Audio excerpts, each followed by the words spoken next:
Bonjour YouTube, on est actuellement en direct sur Twitch et on s'apprête à enregistrer le premier épisode d'une série de vidéos qui va s'appeler Lore of Egadia. Dans ces vidéos, je vais me concentrer sur chacune d'elles, sur un point de lore de mon univers. Et aujourd'hui, on commence par un peu de mythologie, puisqu'on va se concentrer sur un petit bout de l'histoire qui concerne le panthéon des dieux qui régissent mon univers. Si vous voulez en apprendre plus sur mon univers, il vous suffit d'aller sur Tellington, il y a des centaines d'histoires audio à aller écouter et qui concernent justement toutes ces belles choses que je vais vous raconter.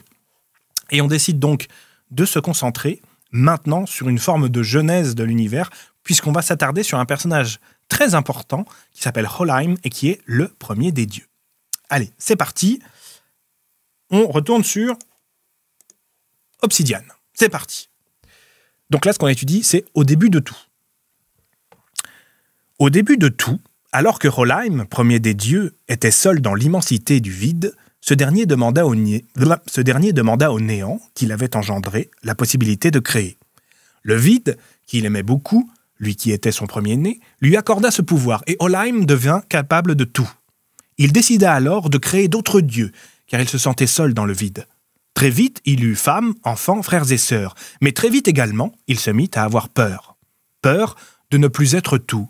Peur d'être effacé par ses semblables. Eh bien oui, parce que c'était un être total, unique, et voilà que dans la multitude, il se retrouve un petit peu noyé, quoi. Alors, dans un premier temps, Holheim décida d'édicter des lois. Des lois censées protéger les dieux d'eux-mêmes, mais qui en fait servaient à le protéger lui. La première, et la plus sacrée de ces lois, était qu'aucun dieu n'avait le droit d'en tuer un autre. Et pour cause, aucun d'eux n'était immortel, pas même Holheim. Seul le néant, entité totale, était véritablement éternel.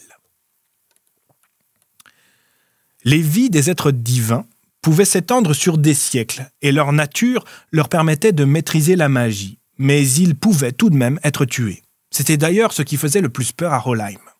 Alors il décida qu'il serait le seul qui pourrait demander directement au néant de l'exaucer, et il retira leur pouvoir à ses semblables. Pour ne pas qu'ils s'énervent trop, il leur promit que cela serait temporaire, et il consigna toute la magie qui existait dans l'univers dans des centaines de milliers d'ouvrages qu'il entreposa dans une grande bibliothèque dont lui seul aurait la clé. La clé qui conduisait à tous les savoirs. La clé qui conduisait à toutes les réponses. Quand il eut terminé sa bibliothèque, Holheim réunit les siens dans les cieux et il attribua à chacun d'eux une série d'ouvrages qui leur avaient été attribués. Chaque dieu serait ainsi l'hôte d'un domaine de compétences magiques, d'une grande thématique qui serait la sienne. Oh, bien sûr, certains dieux protestèrent d'avoir été ainsi réduits, eux qui étaient si grands. Mais l'unique ne leur laissa pas le choix. Ne pas lui faire allégeance, c'était devenir un sans-pouvoir, un dieu capable de rien de plus que d'être éternel. Du moins, s'il ne mourait pas. Un dieu sans autre magie que celle qui le rendait immortel. Un dieu condamné à un ennui sans autre fin que celle de sa vie. Holheim avait divisé les siens pour mieux régner. Il était désormais le seul à maîtriser toute la magie. Toutes les magies en leur totalité. Il était redevenu le plus puissant. Bien heureux de s'être vu attribuer pouvoirs et précarés, la plupart des dieux ne protestèrent pas et firent allégeance au Père de tout. Mais certains en voulaient terriblement à Holheim, dont son premier frère, Pestal, on en a déjà entendu parler Pestal dans d'autres histoires, dont son premier frère, Pestal, qui se mit à comploter contre lui et trouva, à force de recherche, le moyen d'amoindrir les pouvoirs de son frère en l'empoisonnant. Il aurait bien voulu le tuer, mais les soutiens de son frère étaient trop nombreux et trop puissants. Sa mort aurait déchiré les cieux, et Pestal ne le voulait pas, car lui aussi craignait pour sa vie. Lorsqu'un matin Holheim réalisa qu'il était plus faible qu'auparavant, il ne lui fallut que peu de temps pour comprendre que Pestal était le responsable. Les deux frères s'étaient toujours entre-déchirés, et si Holheim n'avait pas contraint les pouvoirs des siens, nul doute que son frère l'aurait renversé. Il fallut peu de temps à Holheim pour retrouver son frère, mais il lui en fallut beaucoup plus pour qu'il sache quoi faire de lui.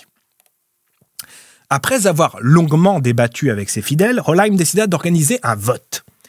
Il fit mettre sous fer son frère et rassembla le quorum divin. La chose était aisée à l'époque, car les dieux étaient peu nombreux, quelques dizaines tout au plus.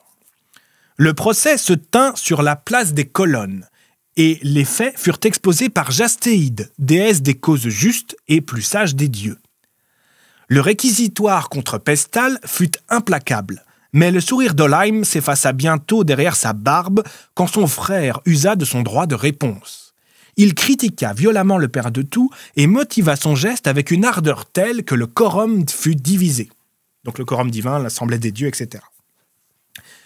Si ce n'était dans la parole, tout du moins dans la pensée. Tu te doutes bien que tu as un être omnipotent, tout-puissant, et toi, à côté, tu as des pouvoirs un peu limités. T'essaies de pas trop l'ouvrir. Ollheim, bien qu'agacé, resta calme et proposa que son frère soit condamné à quitter les cieux pour se rendre dans le monde humain de son choix, d'où il ne pourrait plus comploter. Jastéide ordonna le début du... Gestéide, pardon. C'est Jastéide ou Gestéide? C'est Gestéide, autant pour moi. Gestéide ordonna le début du vote. Les dieux hésitèrent et on put entendre des messes basses résonner sur la place des colonnes. Il y avait débat. Ollheim, pressé d'en finir, poussa un de ces terribles grognements.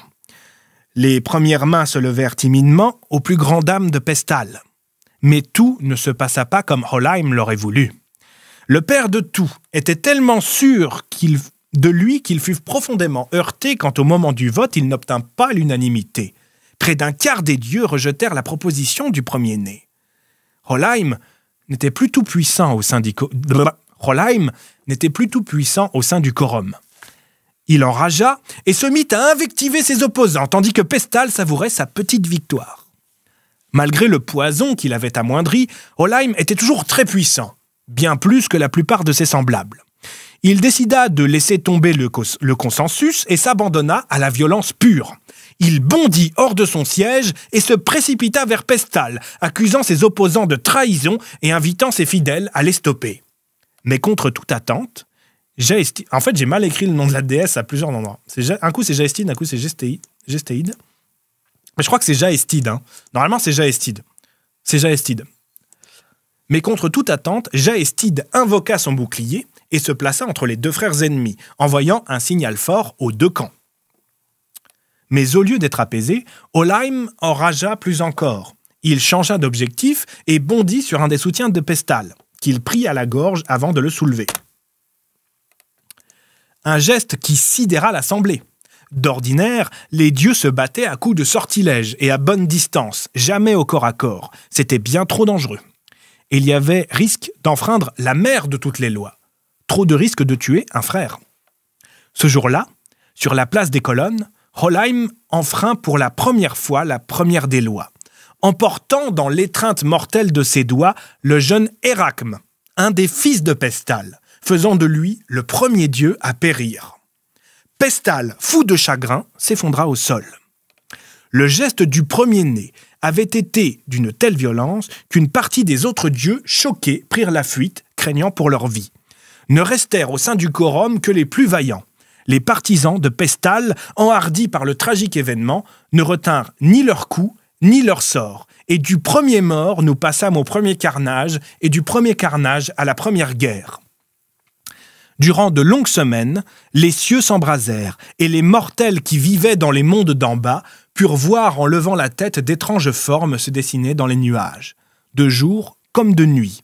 Des éclats de lumière aveuglants et des ombres aussi sombres que ce qui se tramait chez les dieux. Cette première guerre fut remportée par Ollheim, après avoir complètement écrasé ses opposants et voulant à tout prix instaurer de nouveau un climat de paix. Et là, j'avais pas fini d'écrire, je me rends compte. Mais ce qui se passe après, je vais vous le raconter ici en face cam. Ce qui se passe après, c'est que il va tout simplement rétablir un semblant de paix. Il va remettre en place la première des lois. Tout le monde a perdu des proches, des machins et trucs, et on retourne à une espèce de forme de stabilité. Voilà, je suis désolé d'avoir buté sur certains mots. J'espère que ça vous a plu. Pour vous, les amis de YouTube, n'hésitez pas à lâcher un petit commentaire, un petit like, et on se retrouve pour un prochain épisode qui parlera d'un autre dieu qui s'appelle Malthazar. À très vite.